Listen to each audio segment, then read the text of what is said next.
तेरी पुत्री वन्या विवाह योग्य हो गई है। तू भी उसके लिए योग्य वर ढूंढते ढूंढते थक चुका है। कोई भी युवक वन्या के मन को नहीं भागा। लगता है ये पागल वन्या को भा गया है, इसीलिए तो इसे अपनी कुटिया में उठा लाई है। ए कुरीला, जड़ी बूटियों से इसका इलाज करके वन्या से इसका विवाह कर दे, तेरा बोझ भी हल्का हो जाएगा।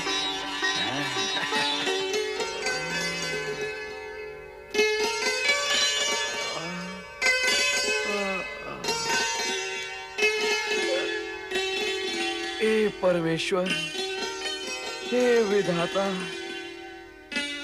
ये कैसी पीड़ा है। अदिति, अदिति, अदिति उठो।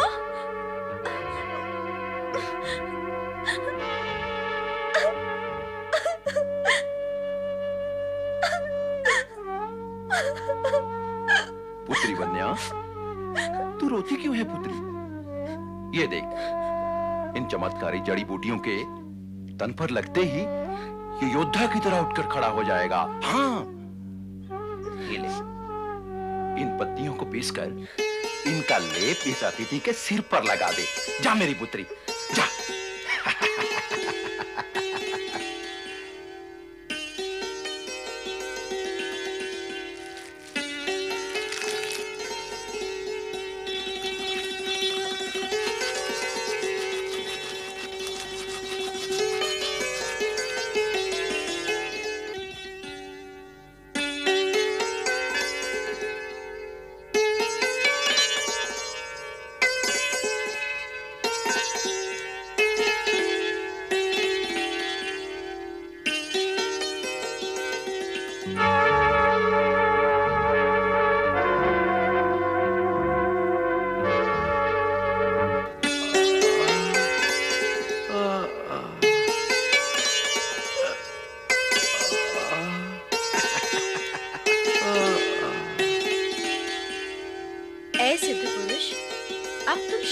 स्वस्थ हो जाओगे। मेरे बापू की जड़ी बूटियां चमत्कारी हैं।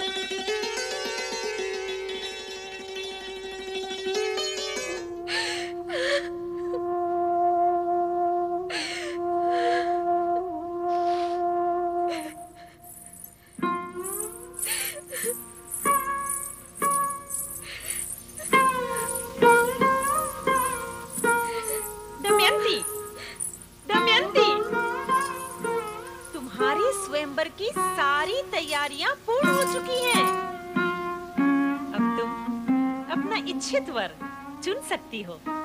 माता, विधाता ने जिन्हें मेरे पति के रूप में मेरे पास भेजा था, उन्हीं नारद जी को मैं अपनी इच्छा से वर चुकी हूँ। मन, कर्म, वचन से मैं उन्हें अपना पति मान चुकी हूँ। मैं अन्य किसी पुरुष के बारे में सोच भी नहीं सकती। यहाँ हम तुम्हारी ये मनमानी नहीं चलने देंगे। तुम्हें स्वयंवर सभा में किसी एक राजकुमार को अपना वर चुनना ही होगा।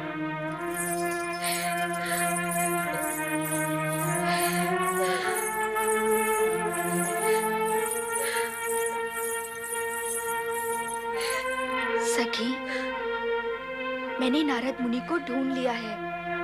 वे वन में कुटिया बनाकर रह रहे हैं। जब मैंने उन्हें तुम्हारे निश्चय के बारे में बताया। अच्छा, क्या कहा उन्होंने?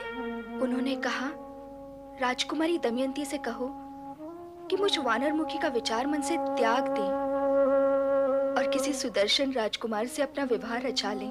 वसुधा, मुझे तुरंत उनके पास ले चल, अन्यथा स्वयंवर होने से पहले मैं अपने प्राण त्याग दूंगी। नहीं नहीं, ऐसा अनर्थ कदापि न करना। तुम मेरी बात मानेगी तो नहीं करूंगी। ठीक है, दिन ढलने के बाद हम सबकी दृष्टि बचाकर महल से चलेंगे। ओम नमः शिवाय, नमः शिवाय।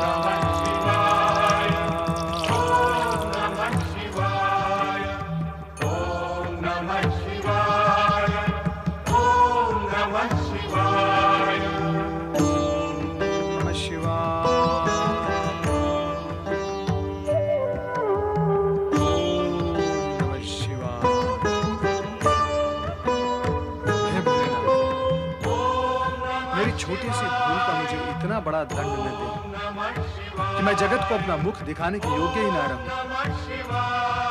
हे भोलेनाथ, मुझ पर कृपा करे भोलेनाथ, मुझ पर कृपा करे। मुझे अपना पूर्व रूप प्रदान करे ताकि मैं इस कारावास से मुक्त हो सकूं भोलेनाथ। मुझे मुक्त करे भोलेनाथ, मुझे मुक्त करे। ओम नमः शिवाय।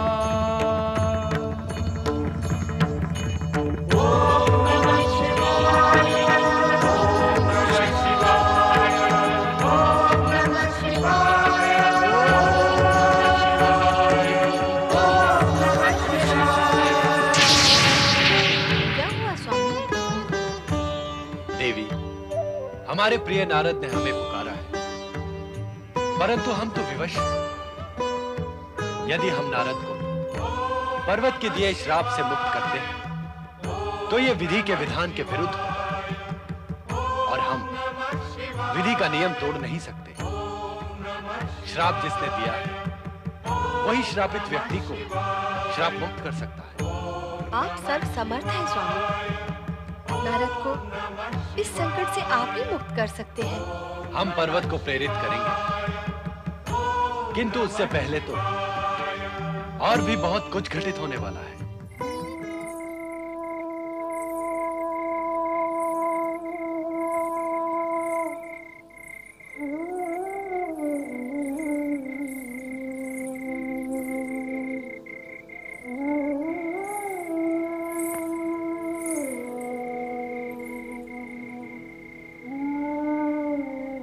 स्वामी, राजकुमार, आप इस समय यहाँ? हाँ स्वामी, मैं सदा सदा के लिए अपने पिता का घर त्याग कर आपके चरणों की शरण में आई हूँ। ये आपने उचित नहीं किया, ये आपने उचित नहीं किया राजकुमारी। माता पिता की छत्र छाया से वंचित होना किसी भी कुमारी कन्या के लिए उचित नहीं है। और कोई उपाय भी तो नहीं था, और मैं मन ही मन आपको। बस राजकुमारी, बस। एक कुमारी कन्या जब अपने माता पिता की इच्छा के विरुद्ध अपने इच्छित पुरुष के साथ विवाह करने के लिए माता पिता का घर त्याग देती है, ऐसा करने से पहले उसे अपनी लाज और मर्यादा का त्याग करना पड़ता है राजकुमारी। नारी यदि अपनी लाज और मर्यादा का ही त्याग कर दे तो फिर उसमें शेष क्या रह जाता है? प्रेम करने योग्य। पुरुष के लिए नारी में प्रेम और आकर्षण का जो मूल है वो उसकी लाज और मर्यादा के कारण ही है। उससे हटकर जो भी है वो वासना है, आकर्षणहीन है, नश्वर है। किंतु मुनिवर, मैं आपसे प्रेम करती हूँ। किंतु मैं नहीं करता, और ऐसा करने के लिए मुझे कोई विवश भी नहीं कर सकता।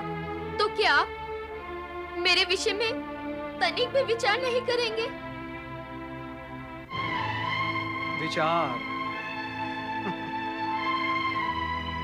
कुमारी कन्या के विषय में विचार करने का एकमात्र अधिकार माता पिता का है, और आज आप उस अधिकार को अपने पैरों तले रौंद कर उस पर पैर धर कर यहां आई हैं। राजकुमारी दमयंती, जो संतान अपने माता पिता के आशीर्वाद को अपने माथे पर रखकर नहीं निकलती, उन्हें घर आंगन के द्वार पर ही छोड़कर आती है, वो जीवन में कभी सुखी नहीं होती। तो यहाँ आकर भी मुझे निराश ही होना पड़ेगा। राजकुमारी, आप बार बार घूम फिर कर एक ही बात क्यों कर रही हैं? मैंने आपको कभी कोई आशावादी वचन नहीं दिया। राजकुमारी, मैं बाल ब्रह्मचारी हूं और किन्हीं अभागे क्षणों में मेरा मन विचलित हुआ था, और आज मैं उसी का दंड भुगत रहा हूं। आप दंड भुगत रहे हैं? हाँ राजकुमारी, मन क्षण भर के लिए विचलित हुआ था। क्या ये जगत और आने वाला समय इस कटु सत्य को जान सकेगा कि देव ऋषि नारद जो 8 प्रहर नारायण नारायण का जाप करता है, उसे एक क्षण भर की दुर्बलता के लिए कितना कठोर दंड और कितनी कठोर यातनाएं सहन करनी पड़ी। मेरे जीवन के इस कटु सत्य को जानकर बुद्धिमान प्राणी अवश्य शिक्षा ग्रहण करेंगे और वे सावधान और सचेत रहेंगे कि मन की क्षण भर की दुर्बलता नरक के चारों द्वार खोल देती है। अतः मैंने मन ही मन निश्चय कर लिया कि अब मैं विवाह का विचार भूलकर भी अपने मन में नहीं लाऊंगा और इस संकल्प को मैं दृढ़ता से निभाऊंगा। और अब आप भी अपने पिता के पास चली जाएं, अन्यथा वे पीड़ित होंगे। मुनिवर, दृढ़ संकल्प करना केवल आप ही जानते हैं, ऐसा तो नहीं है। अर्थात मैंने इस जन्म में ही नहीं, जन्म जन्मांतर तक आपके चरणों की दासी बने रहने का संकल्प किया है। आप मुझसे विवाह करें अथवा ना करें, मैं इसी कुटिया में किसी कोने में पड़े रहकर यथाशक्ति आपकी सेवा करती रहूंगी। असंभव है ये, सर्वथा असंभव। एक नैष्ठिक ब्रह्मचारी एक नारी के साथ एक ही स्थान पर नहीं रह सकता। यदि तुम नहीं मानती तो मैं ही कहीं और चला जाता। मेरी विनती स्वीकार करें, मैं आपको विश्वास दिलाती हूँ, मेरे रहते आपके ब्रह्मचर्य में कोई बाधा नहीं आएगी। मैं केवल आपके दर्शन करके अपने पति व्रत का पालन करती रहूंगी। मुझे अपने दर्शनों से वंचित ना करें स्वामी, मुझे अपने दर्शनों से वंचित ना करें। मुनिवर कृपा करें, राजकुमारी दमयंती को यहाँ रहने की अनुमति दे। वे अपने पिता के यहाँ लौटने की अपेक्षा प्राण त्यागने का प्रण कर चुकी है। तो भगवान भोलेनाथ ही मेरी रक्षा कर सकते हैं। तुम भी भगवान भोलेनाथ की प्रार्थना करो कि मैं श्राप मुक्त हो जाऊं और स्थिति से निकल सकूं।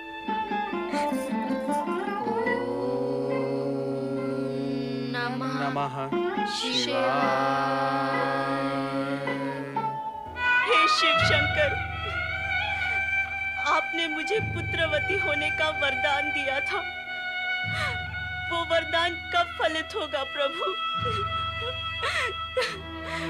मैं प्रतीक्षा करते करते अब निराश होने लगी हूँ।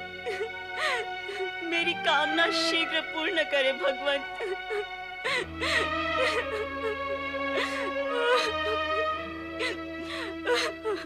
अधीर न हो देवी, भगवान शिव का वरदान अवश्य फलित होगा। उनके वचन पर भूल कर भी अविश्वास न करना।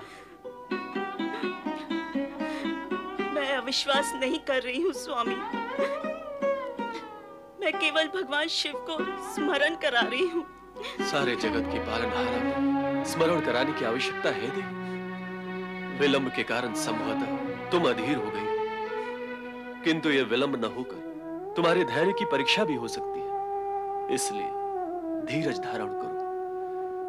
जिनके मन में धीरज होता है उनके फल का आनंद द्विगुना हो जाता है, उनकी शक्ति अधिक हो जाती है।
अपना नाम नहीं बताया। यजमान कन्या, मेरा नाम तुमसे अनजान रहा, ये एक प्रकार से अच्छा ही हुआ। क्यों? ऐसा क्यों? ऐसा इसलिए कि नाम जानने के पश्चात परिचय बढ़ता है ना? हाँ, बढ़ता है। तो परिचय बढ़ने से घनिष्ठता बढ़ती है ना? तो इसमें हानि क्या है? घनिष्ठता बढ़ने से संबंध उत्पन्न होते हैं, संबंधों से फिर बंधन की उत्पत्ति होती है, तत्पश्चात कष्ट और पीड़ा के वंश का विस्तार होने लगता है। किंतु मैं ये सब नहीं चाहता। मैं वैरागी हूं, मुनि हूं। किसी से संबंध बढ़ाकर विपत्ति में फंसना मैं नहीं चाहता। अतीत का ऐसा ही कटु अनुभव है मेरा। आप चाहे अथवा ना चाहे, किंतु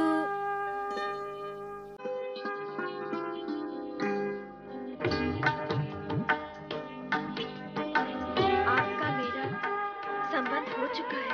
संबंध? कैसा संबंध? आप वृक्ष से कूदकर अपने हाथ पांव तोड़ बैठे। बेसुधी की अवस्था में मैं आपको कुटिया में लेकर आई। मेरे बापू ने जड़ी बूटियों से आपको स्वस्थ किया और आप पुनः पहले के समान भले चंगे हो गए। इतनी बड़ी घटना को लेकर इतने दिनों से हम एक दूसरे के साथ हैं, समीप हैं। ये संबंध नहीं तो और क्या है? ये संबंध नहीं, आप पिता पुत्री का उपकार है मुझ पर, और इस उपकार के लिए मैं आप दोनों का आभारी हूँ। कैसा उपकार? कहाँ का आभार? मैंने तो आपसे आपका नाम पूछा था। यदि आप अपना नाम नहीं बताना चाहते अतिथि, तो ना सही। किंतु क्या आप अपनी सेविका का नाम भी नहीं पूछेंगे? क्या नाम है तुम्हारा? वन्या। वन में रहने वाली वनवासिनी वन्या, जो वनवासी कुरीला की पुत्री है।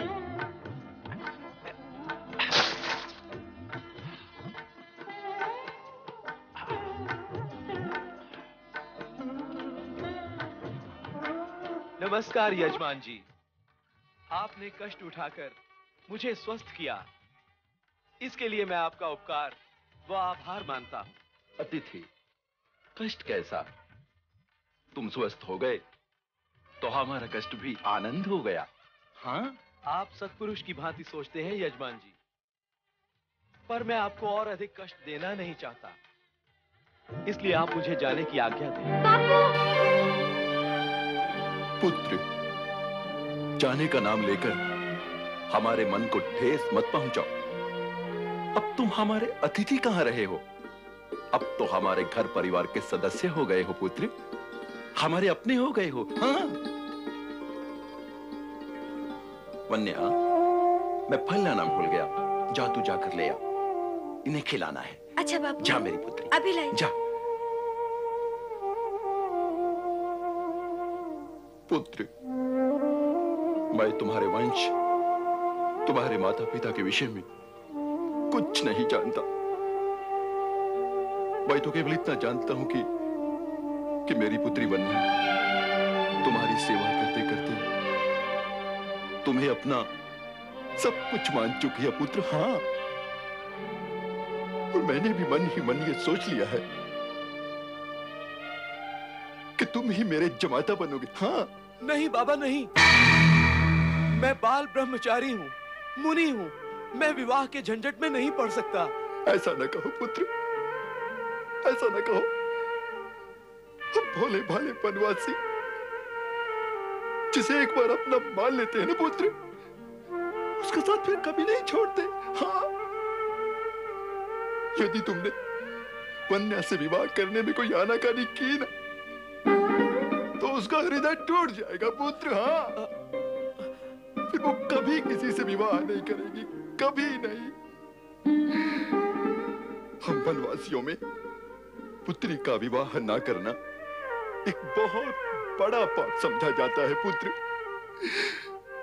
मुझे इस पाप पे मत धकेलो पुत्र, मुझे इस पाप पे मत धकेलो, मत धकेलो। वन्या, तेरी आशा फलने वाली है पुत्री। अतिथि हमारी बात मान गए हैं। हाँ।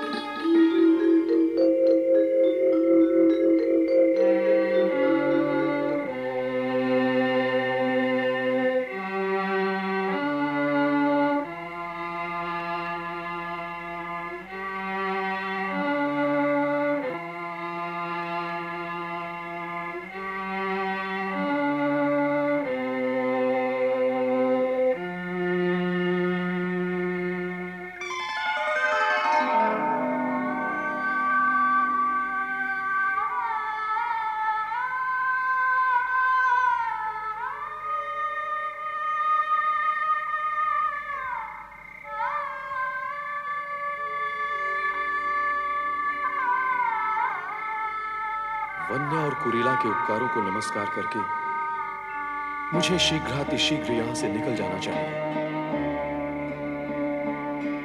नारद को श्राप देकर मैंने भयानक भूल की है। मैं आज उसी भूल का परिणाम भुगत रहा हूं। यदि वन्या और कुरीला को मेरे मन की बात का पता चल गया तो वे मुझे कभी नहीं जाने देंगे। अब मुझे यहां से तुरंत चले जाना चाहिए। हाँ, तुरंत चले जाना चाहिए।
मुझे क्षमा करना शिव शंकर, मुझे क्षमा करना।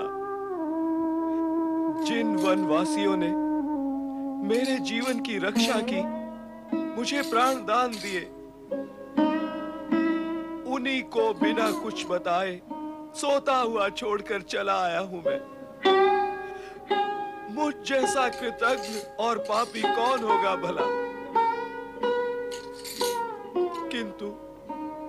किंतु मैं विवश था भोलेनाथ, मैं विवश था। मैं बाल ब्रह्मचारी विवाह और गृहस्थी के बंधन में कैसे फंस सकता था भोलेनाथ? दमयंती के मिथ्या मोह में पड़कर मैं पहले ही पाप को गले लगा चुका हूं। नारद के श्राप से अपनी गगनगामिनी सिद्धि तक खो चुका हूं भोलेनाथ। मुझे क्षमा करना भोलेनाथ, मुझे क्षमा करना। शक्ति यज्ञ से उत्पन्न विश्वरूप त्रिशिरा का वध करके इंद्र ने मेरा ही नहीं तुम्हारा भी अपमान किया है। माता, मैं पुनः यज्ञ आरंभ कर रहा हूं। इस बार मुझे ऐसा प्रतापी और शक्तिशाली यज्ञ पुत्र प्रदान करना जो स्वर्गाधिपति इंद्र से मेरा इच्छित प्रतिशोध ले सके। माता, माता, यदि ऐसा नहीं हुआ तो मैं स्वयं इस यज्ञ कुंड में कूदकर अपनी आहुति दे दूंगा। माता, मेरी प्रार्थना और पुकार का उत्तर दो मां।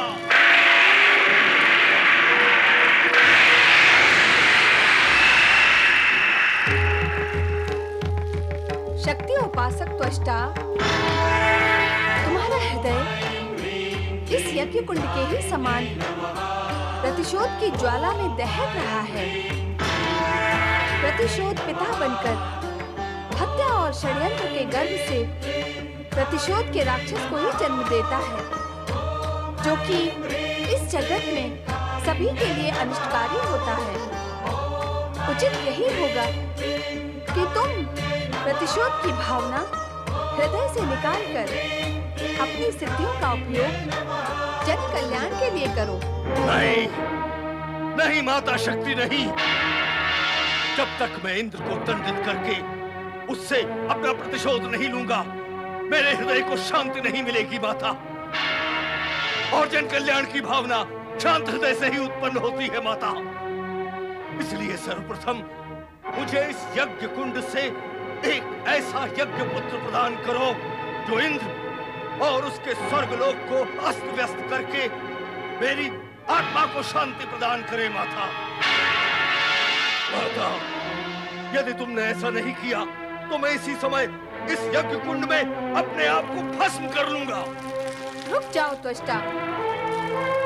आत्महत्या से किसी समस्या का समाधान नहीं होता। यदि तुम प्रतिशोध से विमुख नहीं हो सकते तो हमें तुम्हारी यज्ञ कामना पूर्ण करनी ही होगी। परंतु इसका परिणाम घोर अनिष्टकारी होगा। अब तुम्हारे इस यज्ञ कुंड से समस्त असुरों की भटकती हुई आत्माएं एकत्र होकर तुम्हारे विशालकाय यज्ञ पुत्र के रूप में जन्म लेंगी। तुम्हारा वह यज्ञ पुत्र अत्यंत बलशाली एवं विनाशकारी होगा। एक बार फिर सोच लो त्वष्टा। मैंने सोच लिया है माता। एक बार फिर सोच लो। भली भांति सोच लिया है। दुष्ट इंद्र से मेरा इच्छित प्रतिशोध लेने वाला शक्तिशाली यज्ञ पुत्र मैं अवश्य उत्पन्न करूंगा, चाहे परिणाम कितना ही विनाशकारी क्यों न हो। महाप्रलय साक्षिण्यै सर्व मृत्यु निवारिण्यै मातृकावरण रूपिण्यै त्रिगुणांतर दीपिकायै अनेक कोटि ब्रह्मांड जनन्यै लोक यात्रा विदारिण्यै भावाभाव विवर्जितायै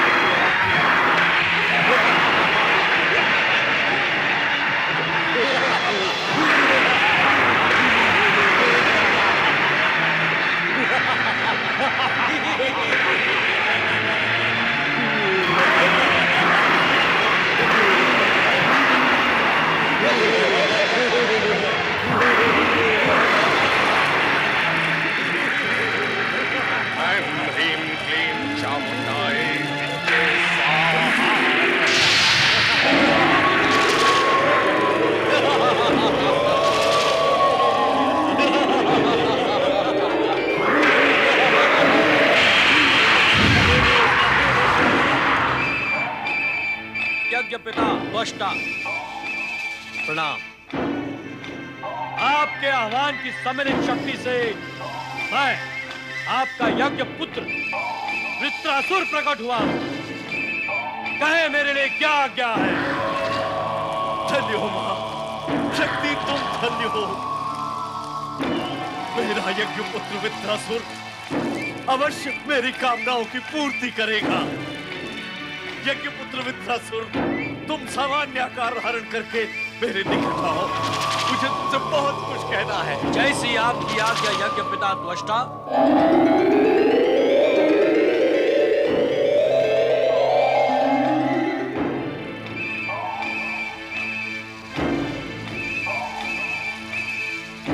मेरा प्रणाम स्वीकार करें यज्ञ पिता, और मुझे आज्ञा दें कि मुझे अब क्या करना है।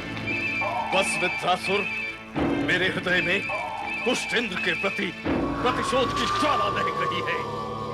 उस दुष्ट इंद्र ने तुमसे पहले इसी यज्ञ कुंड से उत्पन्न तुम्हारे यज्ञ भ्राता तृष्णा का कपट से वध किया था।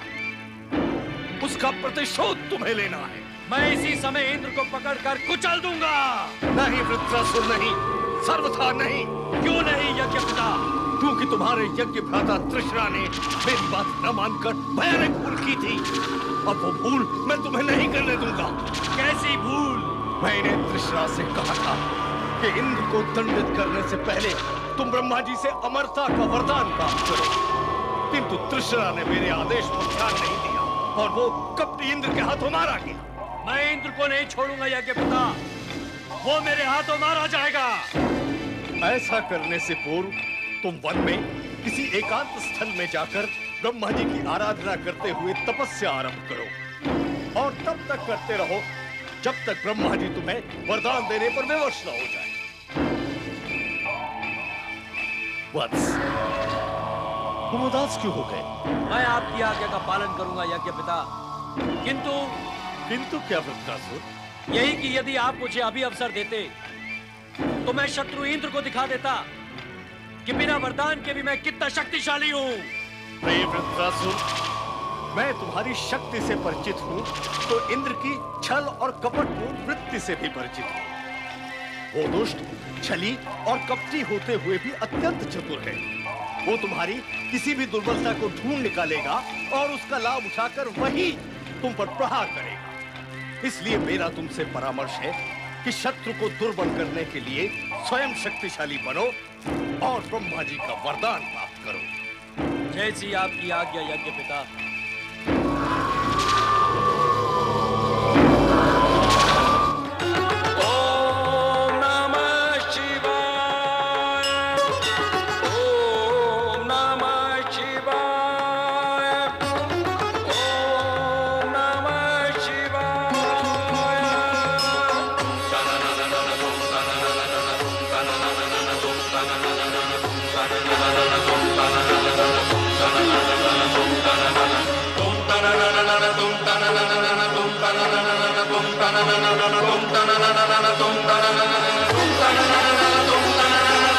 Tum